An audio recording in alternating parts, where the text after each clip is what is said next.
Bonjour à tous, bienvenue pour ce nouveau En Peignoir, l'émission qui parcourt les stations thermales chaque semaine sur Logos FM. J'ai beaucoup de plaisir aujourd'hui à avoir pris la direction de Bourbon-l'Archambault. On va parler à nouveau du projet Culturbain qui est porté par la route des villes d'eau du Massif central. Et on va parler d'une belle œuvre qui s'appelle Érosion, qui a été réalisée par les étudiants du lycée Jean Monnet d'Yzeure. Et pour nous en parler, j'ai plusieurs invités à mes côtés. Tout d'abord Léa Lemoine, chef de projet patrimoine et innovation à la route des villes d'eau, une habituée de l'émission. Bonjour Léa. Bonjour Stéphane. J'ai à côté de moi Séverine Bertin, adjointe au maire de Bourbon-l'Archambault, et je crois qu'elle a déjà participé à l'émission, qui est habituée un petit peu aux médias. Bonjour Séverine.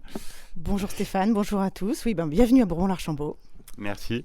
Et donc autour de moi également deux membres de l'équipe pédagogique du lycée Jean Monnet d'Yzeure. Donc tout d'abord Gaëtan Didier. Bonjour Gaëtan. Bonjour Stéphane. Et Jérôme Blou. Bonjour monsieur. Bonjour Stéphane et bonjour à tous. Oui. Alors peut-être pour nos auditeurs qui n'ont pas suivi nos précédentes émissions, Léa, peut-être un petit rappel sur l'origine et les objectifs de ce projet Culturbain.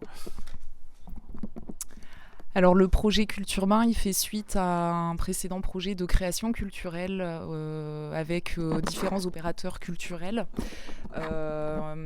Notre but, c'est de raconter notre histoire, notre patrimoine avec des nouvelles images, des nouveaux médias. Pour ce volet-là, le partenariat avec le lycée Jean Monnet d'Yzeure, je me suis rapprochée du rectorat de Clermont-Auvergne, qui nous a spontanément conseillé d'aller toquer à la porte du lycée. Donc c'était il y a un peu moins de 2 ans, je crois. Et c'est vrai que l'idée de base, c'était de pouvoir mener une production assez innovante autour, bien évidemment, du verre, mais en lien direct avec la station thermale de Bourbon-l'Archambault, pour renouveler un petit peu les images de notre territoire et de favoriser aussi la créativité culturelle. Et du côté du lycée, ça a été tout de suite, vous avez tout de suite trouvé un terrain d'entente. C'était pour vous une évidence de collaborer sur ce projet ?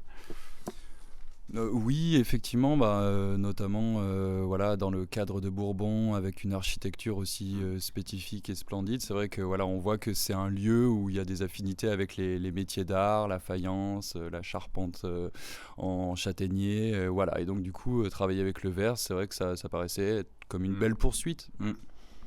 Alors, est-ce que vous pouvez nous dire un petit mot sur la formation ? Donc, je crois que c'est DNMADE. Oui, alors c'est Diplôme National Métiers d'Art et Design, donc c'est une formation qui est un petit peu récente en France, puisque ça fait suite à la réforme des arts appliqués, qui remplace donc pour nous le diplôme des métiers d'art. Donc c'est une formation en 3 ans, qui a un valant grade licence, et qui permet d'accompagner, de former surtout des jeunes sur la conception, la création et la fabrication d'objets. Et c'est pour ça que le projet Ville d'eau nous a tout de suite intéressés, parce qu'on est dans les mêmes items, patrimoine et innovation. Oui. Donc c'est ce qui nous a tout de suite alertés et engagés dans ce partenariat. Voilà. Et Séverine, alors du côté de la municipalité, vous avez tout de suite aussi adhéré à ce projet ?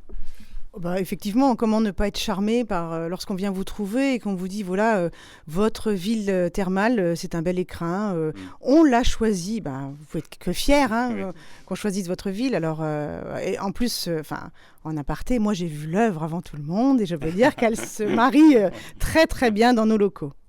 Alors, est-ce que vous pouvez nous rappeler quelles ont été les différentes étapes de la collaboration ? Je ne sais pas qui veut s'exprimer là-dessus. La première étape, ça a été l'intervention de Ludivine Jalabert, qui est designer, et donc qu'on a accueilli dans notre établissement pendant 2 semaines, et avec qui on a travaillé sur la conception de ce banc, sur les premiers échantillons en verre. Donc c'est vraiment elle qui a chapeauté toute la direction artistique du projet.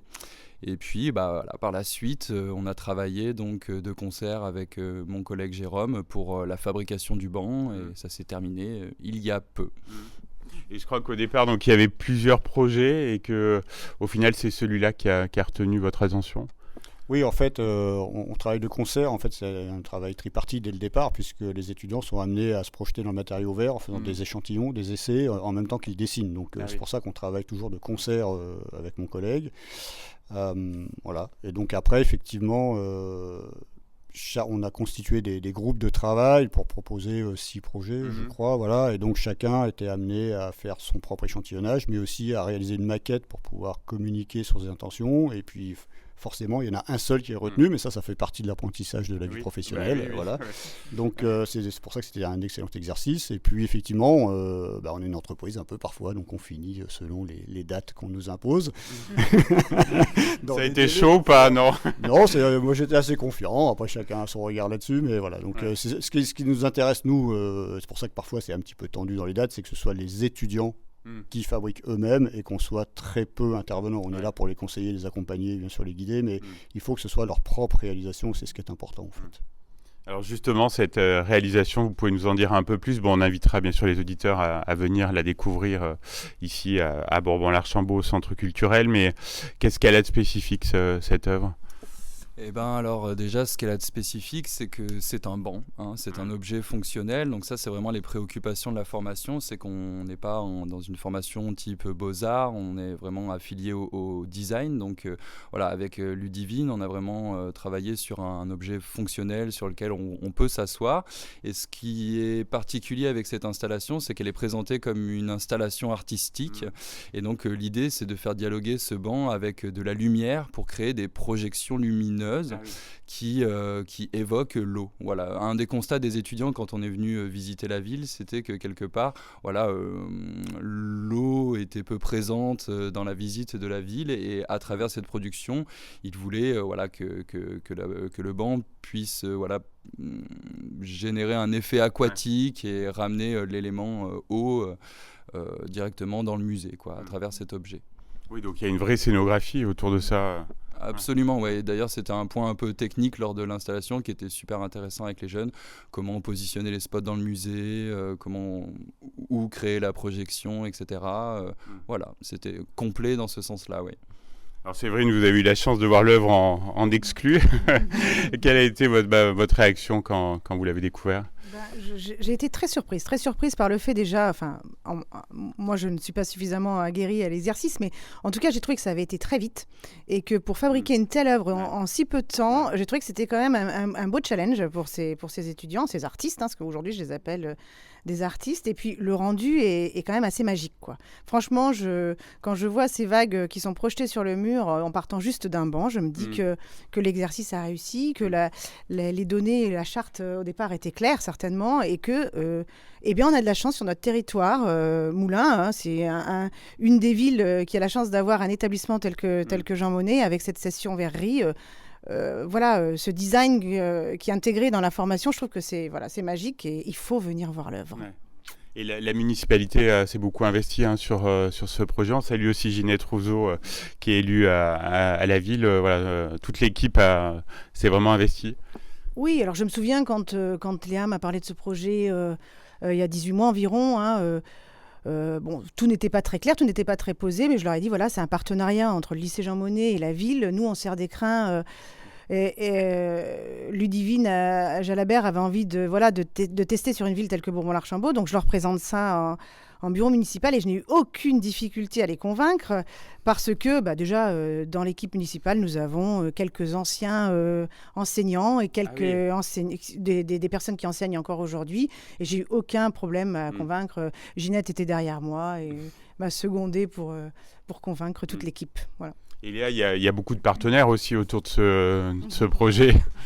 Oui, une chose que je n'ai pas précisée, c'est notre partenaire financier principal qui est l'ANCT, l'Agence nationale de cohésion des territoires sur le commissariat de Massif Central, sans lequel on ne pourrait pas déployer ce type de projet, puisque sur Culture Urbain, on a une production par ville membre partenaire, donc on a 17 productions sur 2 années, ce projet se poursuivra par une exposition photo sous le regard créatif de Marie-Elsa et Aude à l'été 2025, donc vous pourrez la découvrir à Bourbon-l'Archambault aussi l'an prochain.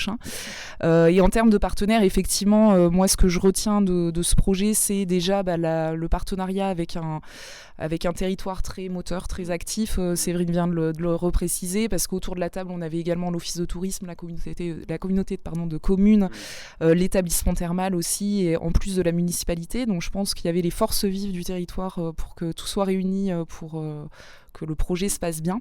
Et puis le lycée, ce qu'on n'a pas précisé, le lycée est labellisé École nationale du verre. Il n'y en a que 2 en France. Donc on est, je pense, en lien direct avec une pointure sur ces questions-là. Et moi, ce que je retiendrai vraiment dans notre partenariat, c'est la phase d'immersion quand les étudiants Ludivine et vous avez pénétré dans les termes de Bourbon. Il y avait quelque chose d'assez magique pour ces futurs artisans d'art, de la connexion avec le lieu et du champ des possibles aussi pour la suite sur ces questions de maîtres verriers ou d'autres formes artistiques sur notre territoire. Voilà. Donc merci à tous les partenaires pour ce projet parce que je crois qu'on a tous été heureux de se réunir pour jusqu'à aujourd'hui la diffusion de cette œuvre qui sera à découvrir jusqu'au 31 août 2025 au Centre culturel. Alors justement, les infos pratiques, on peut accéder facilement. Et donc ça laisse quand même une bonne période pour la découvrir. Alors, l'œuvre aujourd'hui est exposée au musée de Bourbon-l'Archambault. Donc, à partir du moment où où le musée est ouvert, vous pouvez visiter l'œuvre. Et puis, l'expo, en fait, de toutes les petites maquettes qui ont été fabriquées en amont, est visible jusqu'au 31 mai 2024. Donc, n'hésitez pas. Très bien. Alors, est-ce que ça vous a donné d'autres envies de travailler ensemble ? Est-ce que il y a des choses qui vont... Bon, il y a cette fameuse expo photo qui arrivera par la suite, mais est-ce qu'il y a d'autres choses que vous aimeriez faire ensemble ? Effectivement, on voit que, comme je le disais au début, dans les termes, il y a des affinités avec les métiers d'art, ne serait-ce que dans l'architecture, etc. Ça a effectivement du sens de questionner les savoir-faire et le matériau verre.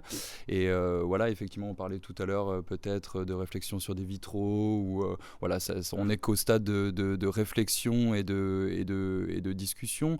Mais oui, en tout cas, nous, ça a été un partenariat qu'on a apprécié, qui valorise réellement nos productions, et je pense que on ne peut que rêver de poursuivre ce genre d'initiative.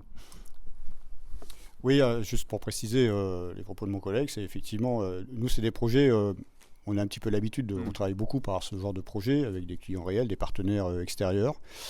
En l'occurrence, là, c'est très intéressant parce que ça nous rapproche aussi du monde du tourisme. Et dans l'artisanat d'art, c'est extrêmement important en données économiques. Et donc, ça permet aussi à nos jeunes, ce sont des premières années qui ont fait le projet, donc en début de formation, de déjà les immerger dans une compréhension du monde professionnel qu'ils devront investir par la suite.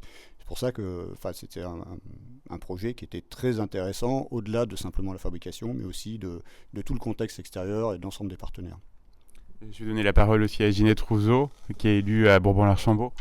Oui, moi je voudrais ajouter en tant que déléguée à la culture que ce projet m'a énormément intéressée, dans le sens où cette œuvre Érosion qui est exposée au musée va être un support et une opportunité pour nous de développer le musée et d'être un appui pour la médiation culturelle. On va vraiment pouvoir rebondir sur ce travail, et ça c'est pas négligeable, parce qu'auprès du jeune public, on va pouvoir travailler sur l'eau, pourquoi l'eau thermale, toutes les thématiques, même cette thématique de l'eau et de l'environnement va nous permettre d'aller encore plus loin et de faire vraiment un travail de médiation auprès du jeune public. Et ça, c'est très important. Donc, je rejoins complètement le point de vue du lycée Jean Monnet. C'est mettre en avant les artisans d'art par ce biais-là, avoir un regard sur le thermalisme par le biais des artistes, c'est important dans le cadre de l'innovation. C'est d'ailleurs l'émission de Léa, chef de projet patrimoine et innovation. Donc c'est excellent. Parfait, un grand merci à tous. Je pense que vous avez vraiment donné envie à nos auditeurs de venir découvrir Érosion, donc au Centre culturel de Bourbon-l'Archambault, donc pas loin des Thermes, donc jusqu'au 31 août 2025. Donc vous avez le temps, mais venez la voir en exclusivité donc à Bourbon-l'Archambault, et à très bientôt à tous. Merci encore. À bientôt. Au revoir. Merci beaucoup.